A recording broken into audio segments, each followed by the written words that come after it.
Beshem Hashem Naaseh Ve'Natzliach ce soir, jeudi 16 du mois de décembre et le Yud Gimel du mois de Tevet. Shiur acheté par Olivier Bourgade, Shem Verachto Bechol Asherlo, pour la skara de sa maman, Rachel Bat Fricha Susana, Zichron Levracha, Roi Hashem Tenachena Began Eden Elion Mamash.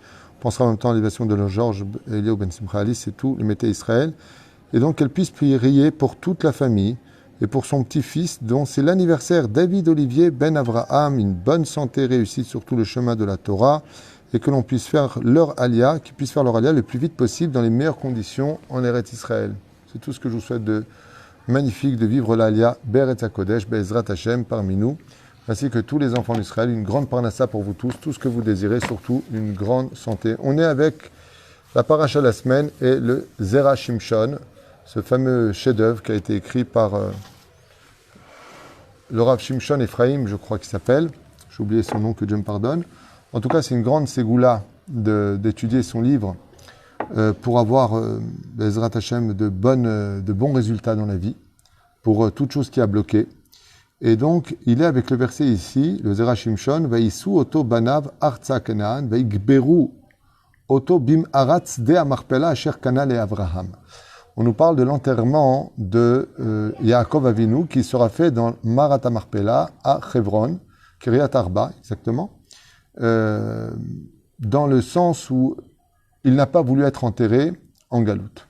Donc ils l'ont emmené pour aller là-bas. Et le Zera Shimshon va poser une question qui dit « Torah Kdosha Megala Lanu, ki avot HaKdoshim Avraham Yitzchak ve Yaakov nigberu be Marat HaMarpela » Ils ont été enterrés dans Marat HaMarpela. Tu sais plus ou moins qui est enterré là-bas? Avraham Yitzchak. Il y a d'abord, commence par le début, qui est enterré à Maramata? Adam Arishon et sa femme, ça fait un couple. Okay. Ensuite, Avraham et Sarah, ça fait 2 couples. Yitzhak et Rivka, ça fait 3 couples. Yaakov et Léa, ça fait 4 couples. Et Moshe Rabbeinu et Tzipora, selon certains commentateurs, sont aussi enterrés à Marat HaMarpela. C'est un secret de l'étude, mais il faut savoir qu'ils sont enterrés là-bas. Qui l'a amené? Je crois que le Zohar nous dit que c'est Akadosh Baruch Hu lui-même qui l'a amené. Il y en a qui disent que c'est l'ange Gabriel qui l'a emmené. C'est là. Yesh veyesh. Top. Pose maintenant le Zera Shimshon une grande question. Et il dit, pourquoi est-ce que Béhémet, il a voulu, sur les 3 patrimoines d'Israël, qui est la ville de Jérusalem, qui appartient aux Juifs, vous savez qu'aujourd'hui, ils veulent rendre carrément le Kotel avec un nom arabe. El-Aqsa, c'est le Kotel à Maravi. Le mont du Temple va changer de nom, puisque l'ONU, dans son hypocrisie, a décidé d'une fois de plus se donner main forte à un mensonge historique, alors que les choses sont claires, hein, il suffit d'ouvrir la Bible sur laquelle tout le monde juge pour voir que ça s'appelle le mont du Temple sur le domaine historique, mais bon, on a l'habitude. Israël Chai Vekayam, c'est pas le but du Shiur. Mais juste pour remettre un petit peu les choses à leur place, Jérusalem a été acheté par le roi David, c'est marqué noir sur blanc dans Shmuel. Hebron a été acheté par Avraham Avinu, c'est marqué noir sur blanc dans la Torah. Paracha de Chaye Sarah, et bien entendu, Shrem a été acheté par Yaakov Avinu. Ce sont les 3 lieux qui représentent les postes principaux achetés par les acteurs de la Bible pour le peuple d'Israël et leurs descendants, donc nous aujourd'hui. La question que pose le Zera Shimshon, chez Lichora, Yesh La'avin, si on peut considérer que Marat HaMarpela, c'est le tombeau de la tribu ou de la famille des Hébreux, qui étaient Avraham, Yitzhak et Yaakov. Alors il pose la question, il dit, mais pourquoi, dans ce cas-là, Esav ne s'est-il pas fait enterrer lui aussi là-bas?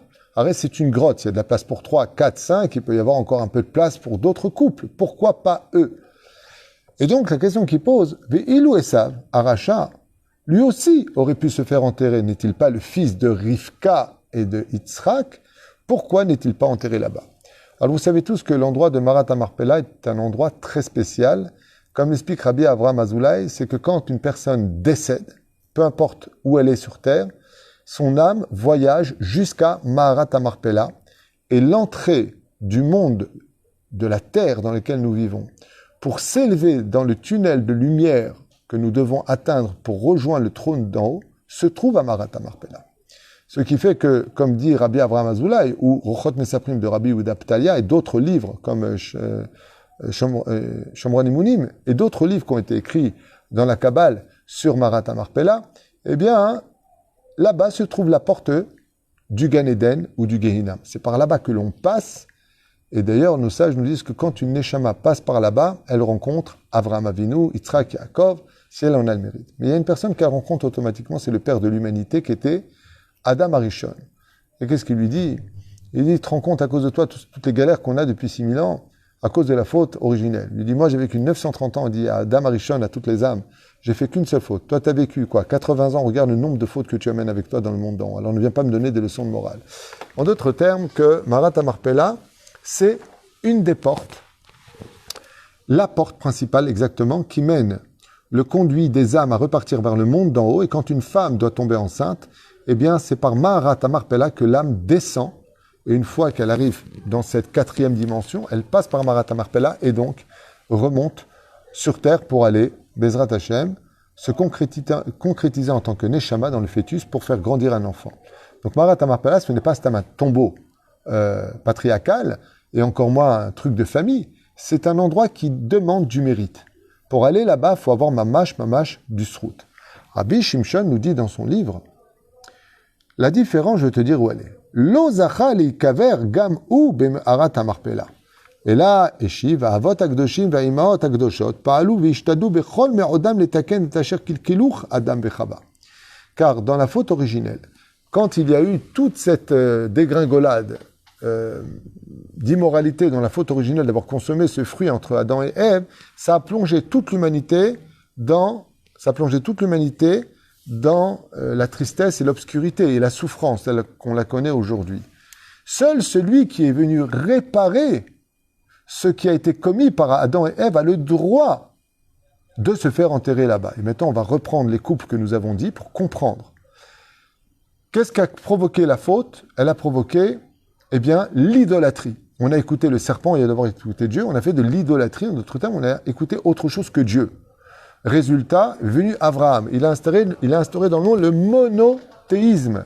Donc il a éliminé la Vodazara et donc il a réparé la première faute qui a été commise par Adam et Ève, d'avoir installé l'idolâtrie dans le monde, d'avoir écouté autre chose que Dieu, la parole d'Hachem. Eh bien, Abraham est venu réparer cela en expliquant qu'il n'y a pas de divinité dans le monde d'en haut, il n'y a pas de Dieu, singe, serpent ou de Fils et Père Saint-Esprit ou je ne sais pas quoi.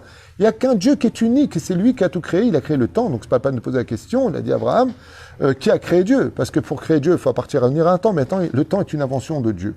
Donc je ne peux pas mettre le Créateur dans sa créature, dans sa création plus exactement. Mais la reine, étant donné qu'Abraham et son épouse ont travaillé pour réparer la faute originelle du côté de l'idolâtrie, ils avaient leur place à côté d'Adam et Ève. Yitzhak, lui, est venu réparer le meurtre, car à cause de la faute originelle, la mort s'est abattue sur le monde, et donc Yitzhak est venu donner sa vie sur la Kedat Yitzhak et réparer donc le meurtre. Ainsi donc, étant donné qu'il est revenu remettre à sa place la vie, en donnant sa vie pour Dieu, et donc résurrection des morts, de cette façon-là, nous avons réinstauré la vie éternelle grâce à Yitzhak. Après, on sera appelé Ben Yitzhak quand viendra la Géoula à la fin des temps, selon certains commentateurs.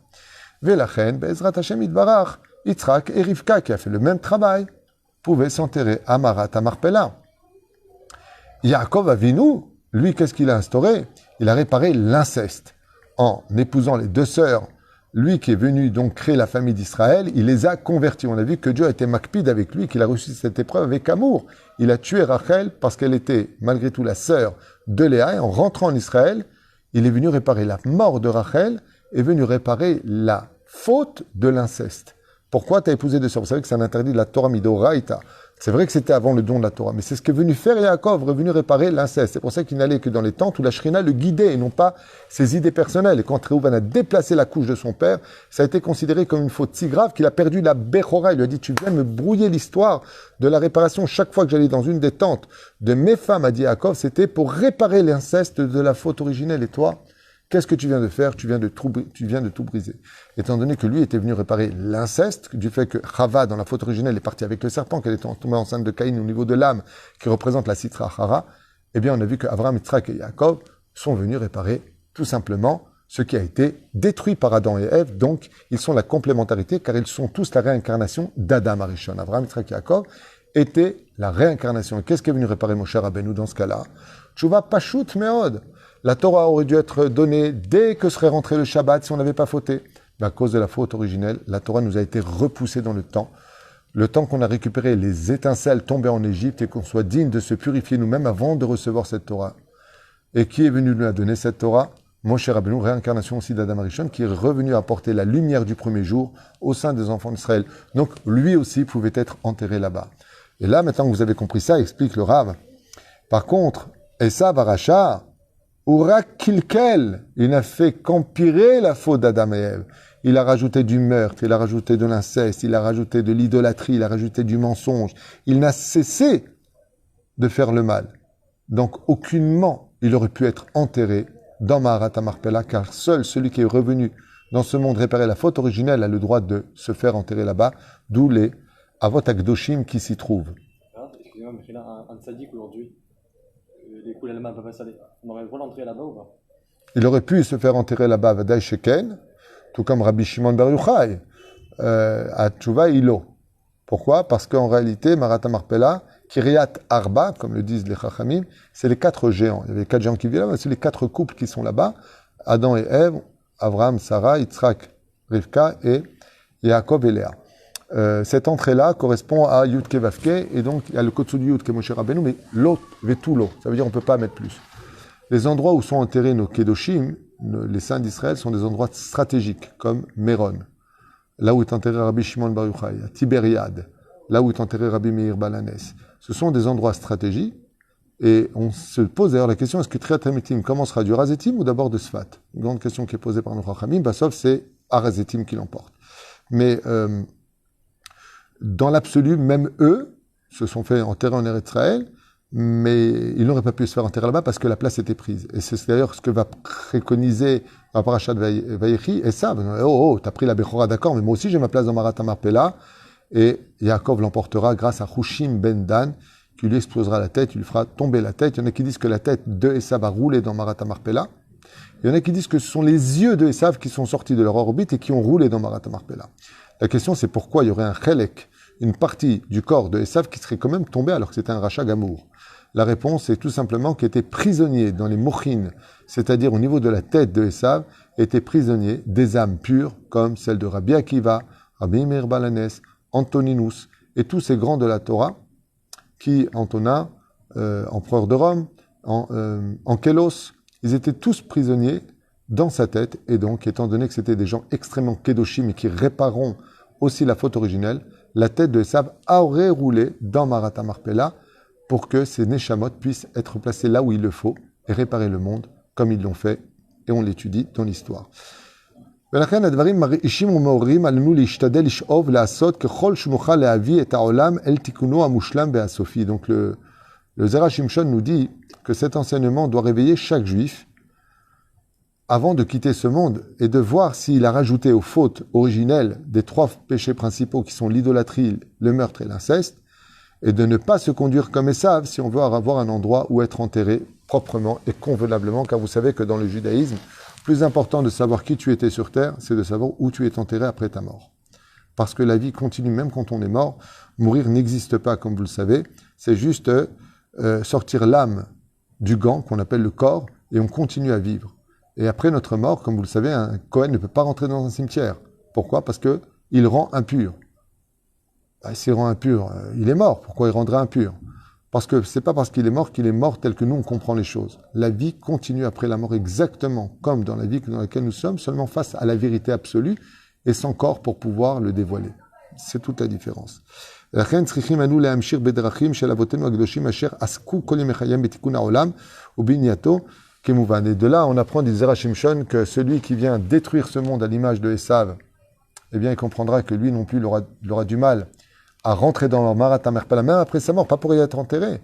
Lama, il dit parce que c'est un mérite de rentrer là-bas. Et c'est là-bas qu'on peut rejoindre le monde d'en haut. Et qu'est-ce que ça provoque? Ça provoque des âmes qui n'arrivent pas à s'élever et qui vont errer dans le monde dans lequel nous sommes, sans corps, sans pouvoir, pour celui qui fumait, fumer, sans pouvoir boire alors qu'il aura soif, sans pouvoir manger alors qu'il aura faim. Il n'a pas de corps pour pouvoir le vivre. Et la reine nous met en garde le Zera Shimshon, Be'ezrat Hashem Itbarach, t'es venu au monde. Alors répare ce qui a été fait et ne viens pas détruire, car tout le but de ce monde, c'est la teshuva et de réparer les choses de telle façon à ce que tout le monde puisse en jouir. Baruch Adonai l'olam, amen, amen.